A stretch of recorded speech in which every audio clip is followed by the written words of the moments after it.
Welcome to Global Perspectives. How does one encourage nonviolence in an increasingly violent world? For answers, we turn to Arun Gandhi, grandson of Mahatma Gandhi.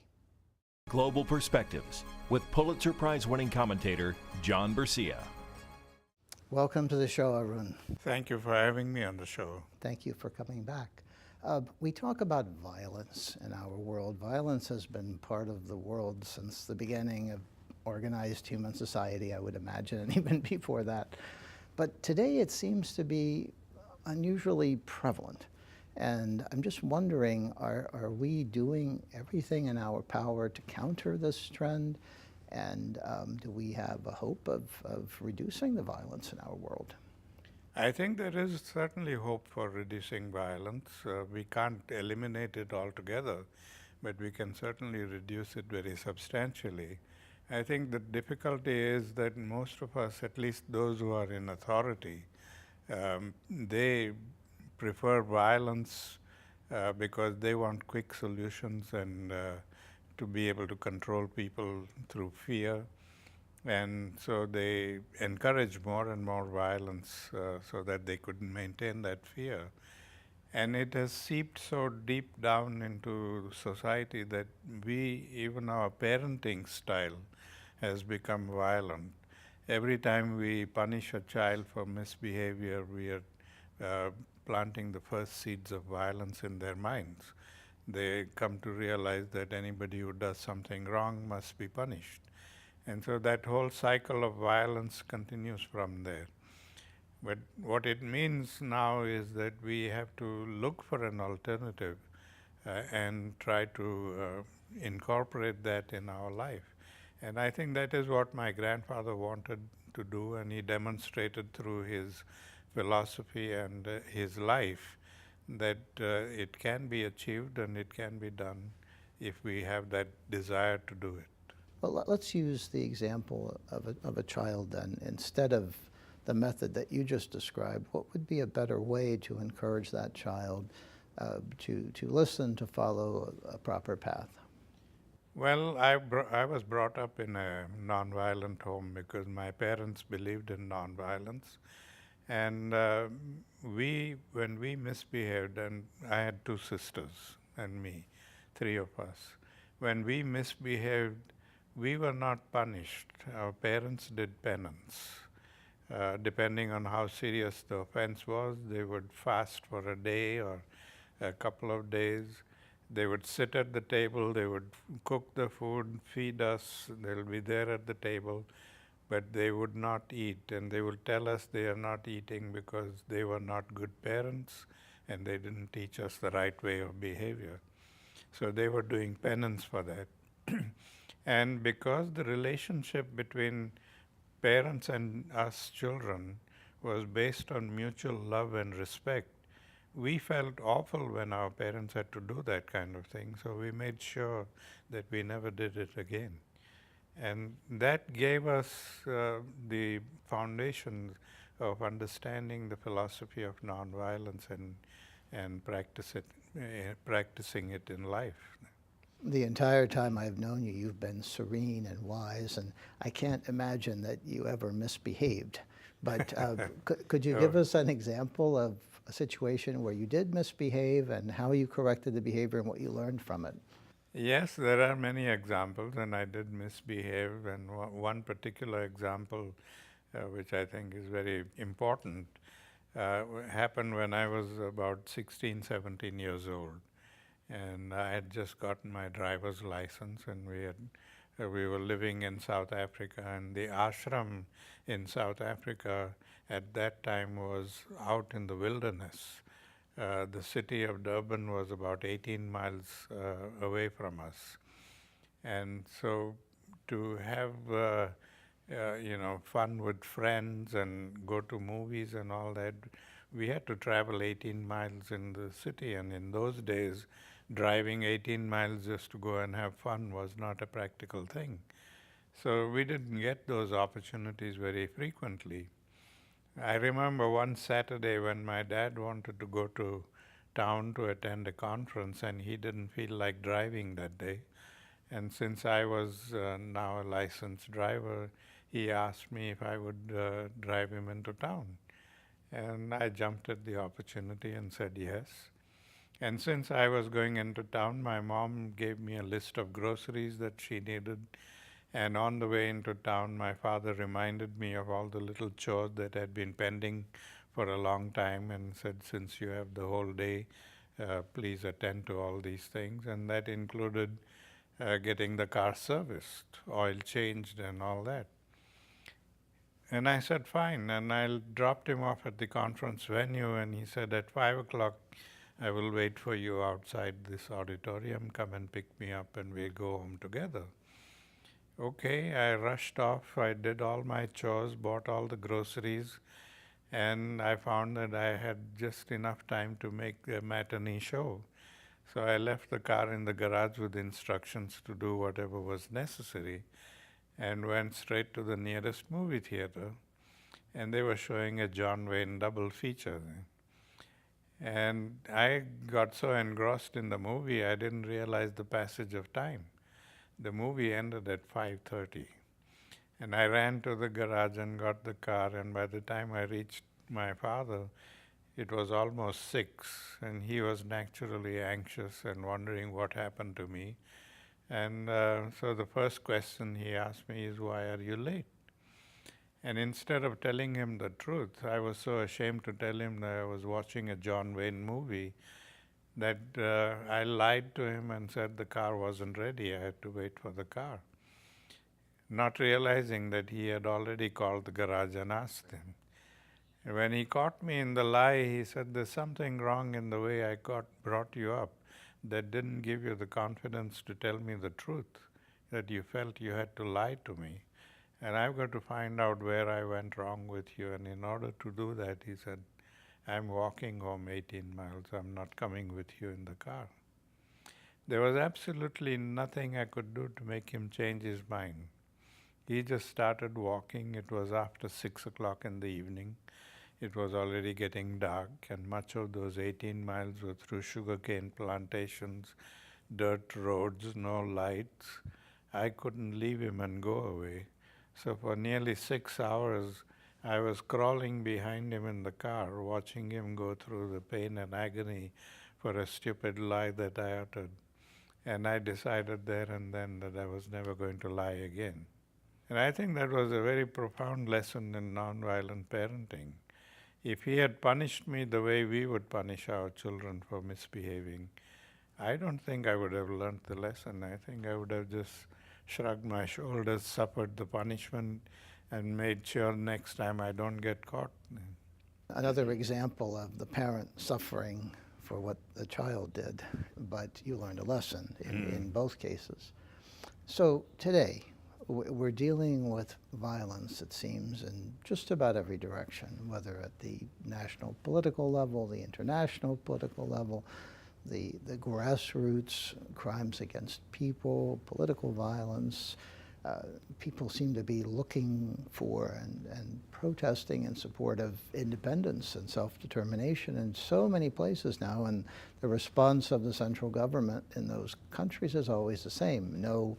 And often it's accompanied by violence. How do we deal with all of these things? If you were advising people who are looking for self-determination or trying to oppose some other type of violence in their communities, what would you tell them? Well, what I tell them is that we have to remember that what we are experiencing today is the cumulative effect of violence that has been growing for generations. And now we have reached this stage and we are tired and want a change. And the change is not going to happen immediately. It's not an overnight kind of change. It's not something that you can destroy in one stroke and replace it with another system. It's so ingrained in us that it's going to probably take another generation or several generations to put right there. But somebody has to make a beginning, and the beginning has to be towards something that is nonviolent. What would be an example of, let's say you're talking about a conflict between the world and a country? There are some countries that have been called rogue nations, and I'm not mentioning anyone by name, but but that country is at odds with the rest of the world. Does it help to be confrontational? Does it show weakness, or is it better to come up with a nonviolent, constructive approach that might welcome that country into the global conversation? I think it would work. I think, we created the United Nations for the same reason. And we have a international forum where everybody can come and they discuss their grievances and whatever else they may want to discuss there. And there would be ways in which we can solve those problems there. But after World War II, everything got messed up. And it got messed up mainly because of the Cold War between the Soviet Union and the US. And that split the world, and it split the United Nations. And they started playing one against the other. And that whole mindset changed. And the poorer countries or the weaker countries realized that they could get things from the richer countries by blackmailing them, by playing one power against the other power. And that's what they got used to doing it. And now the Cold War has ended, but what the Cold War led to was creating of a huge, big military-industrial complex. And that complex now produces weapons of mass destruction all the time. And all those weapons that are created have to be sold and used somewhere. And so they keep selling these weapons to places where there is disunity and potential for a revolution to make profits. And so war has become an industry and profit-making industry, and those who make these weapons make money out of it. So it's all led to this kind of thing, and so we get all totally messed up in that, and now we are wondering how to change that. What we need to do is maybe dismantle the military-industrial complex, because the experience that we had until World War II was whenever the world went to war and they needed weapons, they converted the existing consumer industries into making weapons for the duration of the war. The moment the war ended, that industry would go back to making consumer goods. And so we didn't have all these weapons floating around, and we didn't sell them, and we didn't make profits out of them, and so life was easier and not so violent. But now we flooded the market with weapons. There are so many, even in our own country, people in the homes have arsenals that they really don't need. And it's just very disturbing. When I was living in Memphis, my home was burgled once. And I reported this to the police, and the police took about 2 hours to come. And when they came, he just knocked at the door and he said, "Are you Mr. Gandhi?" I said, "Yes." "Did you report a burglary in your home?" I said, "Yes." He said, "Okay, we have made a note of it. You can go and claim your insurance." So I said, "Aren't you going to come in and see, what I've reported, whether it's true or not?" He says, "I don't need to, because I'm not going to investigate it." I said, "That's strange. I thought police would investigate thefts and burglaries." No, that's not our business at all. If you need protection, you go and buy a gun and protect yourself. So I said, "You mean that if I had a gun and if I was present there, I should just shoot and kill the person?" He said, "Yes, that's what happens." And it made me wonder. I said, we laugh at the Saudis because the Saudis chop off the hands of thieves. And we say what, uncivilized, uncouth people they are. We are taking the life of a robber just for robbing a person. Now, I have not heard of any civilized nation where we can sentence a person to death for robbing a home. And yet we do it. And so, it's this whole mindset that has taken place because of the easy availability of weapons and the movies and everything that's focused so much on violence. Well, let's complicate your scenario a bit. If you were not present when your house was No, I robbed. wasn't present. But what if you had been present, and what if you had encountered the burglar, and the burglar had been armed, and something had ensued that left you injured yourself or worse? How do you keep situations like that from escalating out of control by using a nonviolent approach? Well, this is a hypothetical question, so I don't know how to answer because I've never faced that kind of situation. But I do know that it happened in the case of some relatives of mine. And instead of attacking the burglar, they kind of welcomed him and made him sit down and talk to him and said, "Why are you doing this kind of thing? And can we help you in some ways instead of doing this illegal stuff?" And they were able to transform that person. Now, of course, one might say that happened in a country like India where he didn't have potent weapons like a gun. He just had a knife with him and a stick. And so there was a limit to what he could do with that kind of thing. But, I think even in a situation here, if we attempt to talk to the person without accusing them and demeaning them, maybe we can reach their hearts. This is what my grandfather tried in World War II when he realized World War II was going to take place. He wrote a personal letter, a very polite and nice letter to Hitler. Please don't do this.